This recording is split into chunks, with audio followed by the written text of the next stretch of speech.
که ژوند غواړې دا ډېره ښه ده ژوند وکړه، خو په ژوند کې د وخت قدر وکړه. هره ثانیه چې دې تیریږي بیرته نه راګرځي. الله تعالی په زمانه باندې قسم کړی چې انسان په لوی تاوان کې ده، پرته د هغه خلکو چې ایمان یې راوړی او نیک عملونه کوي، د حق سپارښتنه او د صبر ښودنه کوي.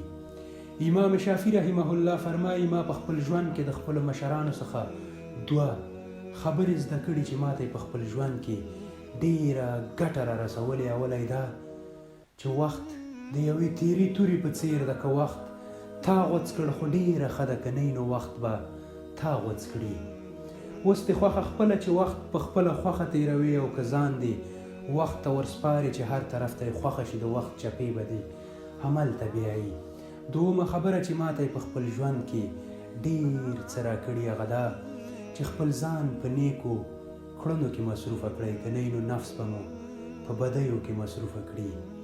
خپل حالات داسې جوړ کړئ، خپله ملګرتیا داسې جوړه کړئ چې همیش مو نیکو کړنو ته مو پام وي، که نه نو شیطان د بدۍ په لور بولو کې هیڅ وخت نه لګوي.